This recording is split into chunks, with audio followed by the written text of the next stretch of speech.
This is a quick video to give you an overview of the process for installing the HeaterTreater in a Jeep Grand Cherokee. The one we're going to show you will be for the single control, and that means it will change your dual control limited Grand Cherokee to single control.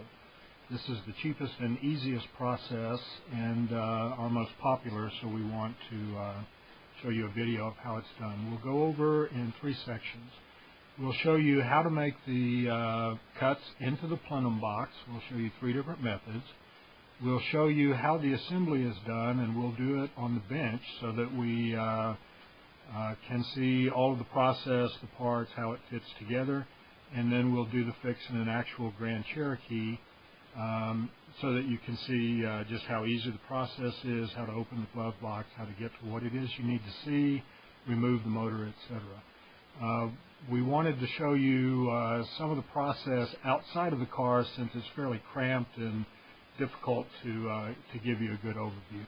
So the first thing we want to talk about is how to make the cut into the box. And the first thing I'm going to use is my Dremel tool. This is a Durabuilt that I got at Target, and it actually is the lowest price and most functional one I've seen. I'm very happy with the tool, and I would recommend it. It'll be a little bit noisy on the video, so what I'll do is I'll start it up. I'm going to plunge in.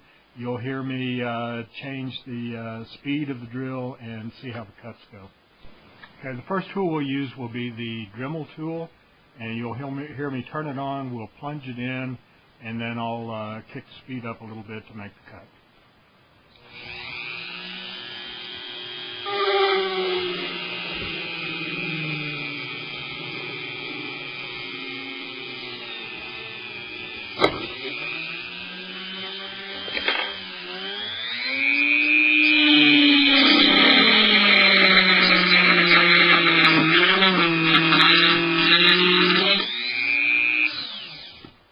You can see that that's pretty quick and easy and fairly fast. That is my preferred method just because it's a very quick way to get into it.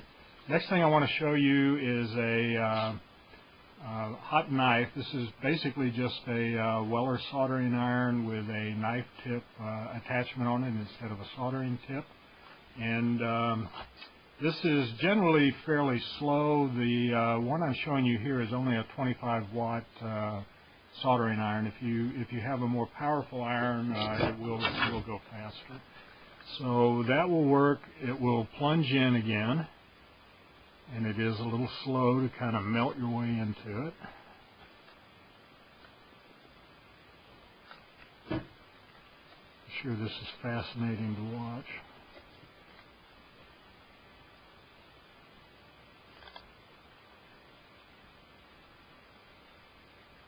Okay, and we are slowly getting in there.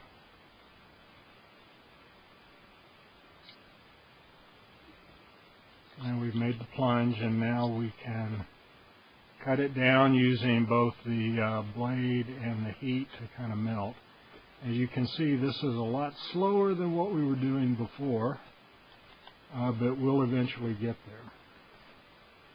And again, the more powerful soldering iron you have, the faster this will go. And once you get it moving along, it will, kind of go along pretty well. But again, it takes a little bit of time to get this done right. The third way to do it we'll show you is something that we got from one of our British customers. I thought this sounded pretty dumb, but when I tried it, it actually works. So what we're going to do is to use a small heating torch, and this could be really nothing more than a cigarette lighter, and just use a box cutter or any other knife that has a fairly sturdy blade on it and is not going to catch fire. I'd be afraid to do this with a plastic knife. But basically just heat the blade, and we'll do that on both sides. And with this little torch, I can actually get this blade pretty much red hot.